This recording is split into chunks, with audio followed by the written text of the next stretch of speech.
13 Reasons Why is a book written in such a way that squeezes its way into your heart and pries open your eyes. Not everyone has felt suicidal or has witnessed someone wanting to end their life, but that's what makes this book so magical. No matter what kind of person you are, I promise you'll be able to relate. The characters are all so easily imaginable. There's a character for everyone to link to, which makes this book such an inexorable read. You'll imagine yourself in the shoes of someone in the book and follow them the whole way through, which is what it's all about. Learning the importance of perspectives and seeing how little something may seem to you can double as the downfall of someone else. It teaches us that the cliche of words hurt is a lot more accurate than we take it for. 13 Reasons Why gives everyone a reality check on how important it is to see situations from your peers' perspectives, especially in high school. This is a book that has a lesson to be instilled in anyone, no matter what your age is. After each page you flip, your mind is running with thoughts. Does this kind of thing happen at our school? Do I cause this? Do I know people who cause it? But instead of leaving you with doubts, it leaves you with a perpetual amount of motivation. But I would have to say that the overall best thing about this book is that despite the fact that it's about suicide, you do not have to be suicidal to relate. This is a book that's easily relatable to anyone who reads it, whether you feel alone, you see people feeling alone, you don't know how to deal with something, or maybe you're just simply curious as to what the realism of high school life is like. This book is for you. You don't have to be suicidal to be able to say you have a hard life, and you don't need to be getting punched in the face 3 times a day to be able to say you're getting bullied. But most of all, you don't need to hear the words, "I need help," before saving someone's life. And that's what this book teaches us. Sometimes the most obvious things are screaming our names, but we're too busy listening to the thunderclap that we don't hear the rain slapping against the pavement. I'll let you know. Okay. This is a story of what I consider to be the Swedish Forrest Gump. Working on a 3rd grade education, Alan spends most of his life abroad as an explosives expert, learning multiple languages and playing key roles in the biggest explosions of the 20th century. One reason I think that this book is a very good read for philemon students is that while this book is fictional, we can actually learn a lot from it. Let me explain. As we follow Alan around the world, we learn about the Spanish Civil War, the Chinese Civil War, the creation of the atomic bomb, and many more historic events that actually happened.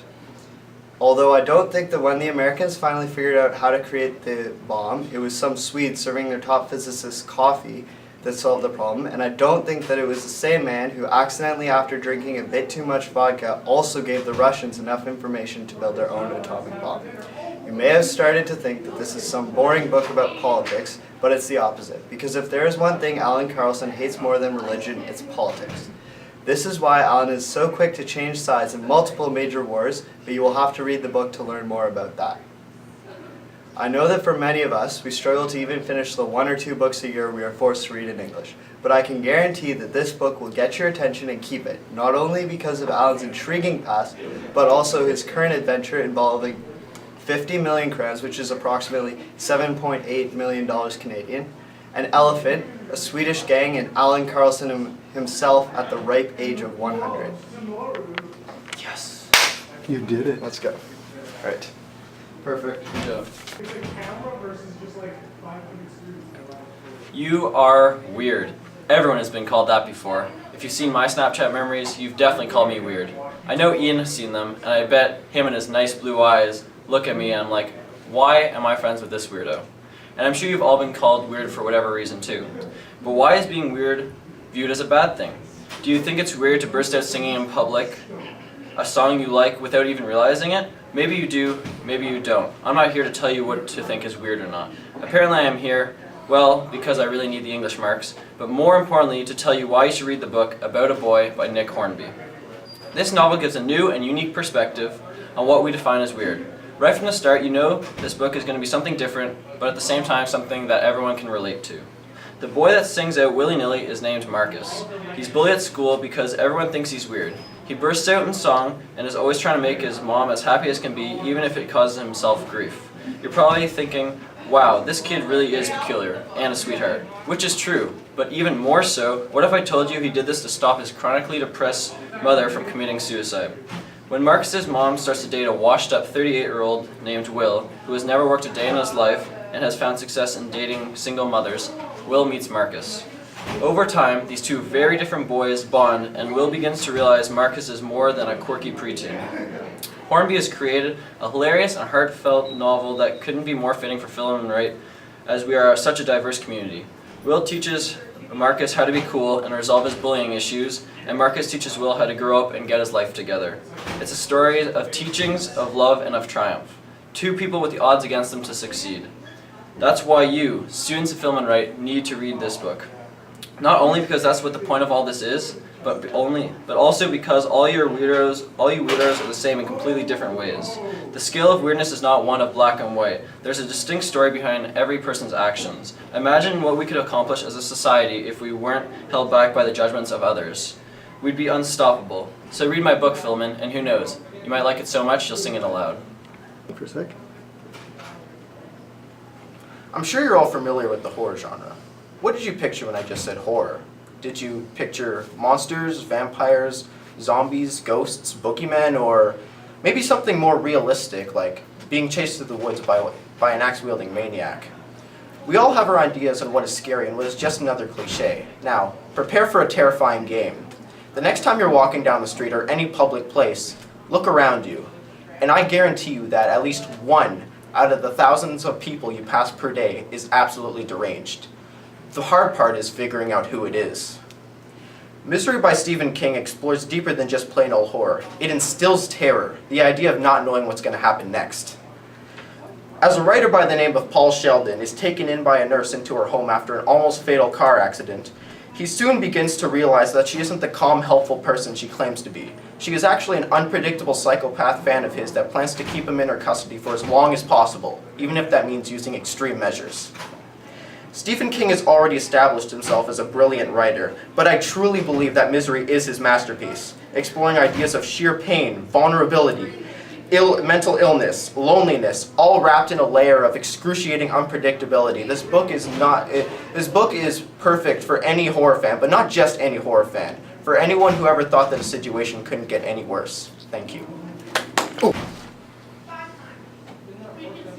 We are a middle generation with no great conflict.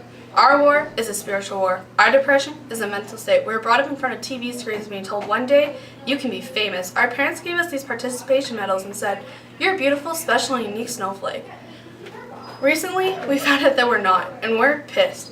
For me, Fight Club by Chuck Palahniuk was less of a book and more of a coping mechanism. The other day, someone called me crazy. And it got me thinking, what is crazy? Crazy is being a banquet waiter who pisses in the clam chowder and farts in the creme brulee. Crazy is being a movie projectionist who slices singular slides of pornography into children's movies. Crazy is stealing rich people's sucked out fat, making it into soap, and then selling it back to them for $20 a bar. This book was crazy, but one man's crazy is another man's revelation. This is the greatest revelation I've ever read. You see, this book was also educational. Not educational in the way that school is, but educational in everyday things. It taught me to truly appreciate where I am in life. It taught me to be kind to everyone because you do not know what they're capable of. Fight Club taught me that you are not your job, you are not the car you drive, you're not how much money you have in the bank, you are not king khakis, and most of all, you're not the contents of your wallet. This book also taught me the most efficient way to make explosives and several ways to break a lock. So boys and girls, I say, read this book. Read this book because it is a good book. Read this book because you're angry at the world. Read this book because it is the cheapest therapy. Read this book because you've met someone and you wanted to hit them in the face. Read this book because this is your life and it is ending 1 minute at a time. White, black, brown, these are the colors we generally use to associate the different human races. Doesn't really seem like that big of a difference nowadays, but go back 50 years and I'd be talking to a much different class of people. Black people were treated like objects that could be owned, Asians were treated like a foreign species, Indians were an obstacle to be removed, white people stood supreme. That's very few colors with a lot of separation and hate. But as a species, we're evolving past all the racism and segregation that once plagued our society. Red Rising is the result of a world that takes that plague and puts it on steroids. After a great war that rips apart the surface of Earth, humans expand into the solar system, waging their war in space. In the end, the victor emerges from the ashes, the golds.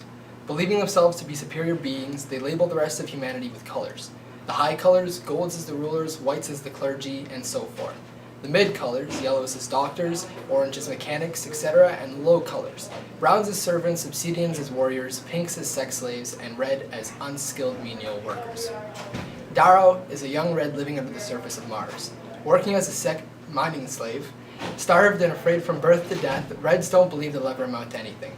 Darrow believes it until the day his wife is killed due to rebellion against the Golds. Her death lights a fire in Darrow that leads him across the solar system. The world is gritty, dark, and detailed. The author Pierce Brown spares no expense creating a vivid world of racism and war. Red Rising is a display of resilience, a belief in oneself, and of a just cause. Darrow doesn't accept his life as it is, and through fighting for his people, one boy changes the lives of billions in a solar system. Although fictional, the characters are relatable and will lead you through an epic where the author shows you that no matter what you're labeled, you can be anything you wish to be. Sounds good. The Count of Renar kept me alive. The promise of his pain crushed my own under its heel. Hate will keep you alive where love fails. I think we can agree that this is pretty intense. The will to live motivated entirely by the potential end in someone else's life. Can any of us truly understand that kind of feeling? I sincerely hope not, because the goal of our society is to work together peacefully and in harmony and to prevent the sort of deep-rooted resentment that stems from neglect and corruption. However, Honorous George Ancraft did not grow up in such a sophisticated environment. He was driven from his home at the age of 10 after witnessing the slaughter of his mother and brother, and now seeks revenge against the man responsible, along with the ultimatum of fixing the world itself. The story Prince of Thorns by Mark Lawrence takes place in a medieval era, but is infused with ancient races and magic. The setting and plot of this story produces the perfect sort of character who is everything you want in a story and nothing that you want in the real world. His intensity and motivation leads you through a legendary and breathtaking quest of revenge and conquest, and the tragedy of his upbringing allows us, who are so privileged, to rejoice in all the comforts we enjoy and gives us an alternative perspective to what our lives could be. To sum this all up, the reasons why I would recommend this story are the unconventional character developments and the unrestrained brutality that makes this story seem like an authentic adventure without the silver lining. Thank you.